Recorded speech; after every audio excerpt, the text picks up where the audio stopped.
জীবনে হুট করেই এমন দু একটা খণ্ডিত ঘটনা ঘটে যার মাধ্যমে নিজের প্রতি মানুষের ফেক আন্তরিকতার নাটকগুলো সুস্পষ্ট হয়। নিজের অবস্থান অনুযায়ী মানুষের কাছে গ্রহণযোগ্যতা কতটুকু সেই ধারণা পাওয়া যায়। নিজের দায়িত্ব জ্ঞানহীন কর্মের ফলপ্রসূতা বোধগম্য হয়। সবচেয়ে বড় শিক্ষাটা হলো দৃষ্টিভঙ্গি। নিজের প্রতি মানুষের দৃষ্টিভঙ্গির বিশাল পরিবর্তন দেখা যায়। ক্ষেত্র বিশেষ নিজের হক কেউ ইনসাফ অস্বীকার করলেও প্রতিক্রিয়া দেখানোর ক্ষমতা নষ্ট হয়। এরকম অসংখ্য অভিজ্ঞতা নিয়েও আমরা তাদের সাথেই এসে খেলে জীবনযাপন করি, যারা ওই সব খণ্ডিত ঘটনাগুলোকে দুর্ঘটনা হিসেবে নিয়েও আমাদের সাথে নিখুঁত হৃদ্যতা দেখায়নি। আসলে লক্ষ্য করলে আমাদের সমাজে কিংবা আশেপাশে কিংবা আমাদের আপনজনদের মাঝে এমন মানুষ অনেক আছে। সেটা আমার মাঝেও আছে, আপনার মাঝেও আছে। যাই হোক, এমন মানুষ থাকবেই, আর এইভাবে নিয়েই ওদেরকে নিয়েই এসব করেই আমাদের জীবনযাপন পার করতে হবে। যাই হোক, এটা ছিল শুক্রবারের ভিডিও। শুক্রবার আমি কী করলাম সেটাই আজকে শেয়ার করব। শুক্রবারের ভিডিও দেওয়ার একদমই সময় পাইনি। শুক্রবার একটু বাইরে গেছিলাম, বিকালের দিকে বৃষ্টি একটু কম ছিল, ছিল না বললেই চলে, অনেক সুন্দর একটা আবহাওয়া ছিল। কিন্তু মার্কেটে যাওয়ার পর দেখলাম যে বৃষ্টি পড়তেছে। আবার যখন আমরা আসতেছিলাম আস্তে আস্তে থেমে গেছে। যাই হোক, ভাগ্য ভালো বৃষ্টিতে ভিজতে হয়নি, বাচ্চা নিয়ে গেছিলাম।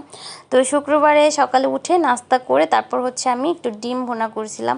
আর প্রতিদিন তো একভাবে ডিম ভুনা করি, ভাবলাম যে আজকে একটু ভিন্নভাবে করি। আর এইভাবে করাতে ডিম ভুনাটা কিন্তু অনেক অনেক বেশি মজা হয়েছে। আপনারা চাইলে এইভাবে করে খেতে পারেন। জানি অনেকেই করেন, আমি কিন্তু আপনাদের রান্না শিখাই না, আমি যেগুলো করি প্রতিদিন সেগুলাই শেয়ার করি। আমি খুব বেশি বড় লোক না, আপনাদের সাথে হাই ফাই কোনো রান্না শেয়ার করি না। আমি নর্মালি যে খাবারগুলো খাই সেগুলো আপনাদের সাথে শেয়ার করি।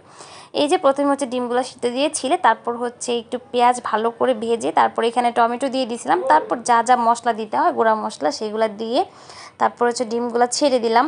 ছেড়ে এখন একটু ভালো করে ভেজে উপর দিক দিয়ে কাঁচামরিচ দিয়ে দিচ্ছি। আমি ঝালটা একটু কম দিয়েছিলাম, কারণ আমার যেহেতু ছোট্ট একটা মেয়ে আছে, সেও খায় আর ডিমটা অনেক বেশি পছন্দ করে। ভাবলাম কাঁচামরিচ দিয়ে যাদের ঝাল খেতে ইচ্ছে করবে তারা আমরা এখান থেকেই খাবো। তারপর খাওয়া দাওয়া শেষ করে শুক্রবারে আর ঘুমাইনি, বিকালে সবাই মিলে একটু আড্ডা দিচ্ছিলাম। আড্ডা দেওয়ার পর এই তো বের হয়ে পড়লাম। আমি গেলাম আর আমার সাথে আমার দুইটা বোনকে নিয়ে গেছিলাম। আর এই যে আমার মেয়ে, ও তো বাইরে গেলে অনেক খুশি ঠেলায় কী করবে না করবে কিছুই বুঝতে পারে না। তারপর আর কি ভিতরে ঢুকলাম, টপ টেনে গেছিলাম মিরপুর 1-এ। ওইখানে গিয়ে একটু ঘুরলাম ফিরলাম, ব্যাগ দেখতেছিলাম। যদিও আমি ব্যাগ কিনছি, আমার লাগবে না, তারপরও দেখে অনেক বেশি ভালো লাগতেছিল। আসলে আমি মার্কেটে গেলে কেনার থেকে দেখি বেশি, আমার দেখতে ঘুরতে ভালো লাগে বেশি। তারপর জুতাও দেখতেছিলাম, আমি যদিও নিব না। তারপর এখানকার জুতাগুলো অনেক বেশি সুন্দর ছিল, কিউট ছিল।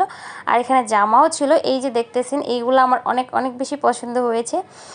আর এদিকে এসে দেখলাম মেয়ের এই জামাটা, যদি ওর বড় হয়ে যাবে, ছোট সাইজ নাই, না হলে হয়তো দাম করতাম, হলে নিতাম। তারপর আর নিইনি। তারপরে এই যে বাচ্চাদের জন্য এখানে কিন্তু খেলাধুলার ব্যবস্থা ছিল। আমরা সবাই খেলাধুলা করে ঘুরে ফিরে এবার বাসায় চলে আসার পালা। সবাই দোয়া করবেন, সবাই ভালো থাকবেন। ভিডিওটা কেমন হয়েছে অবশ্যই জানাবেন। আল্লাহ হাফেজ।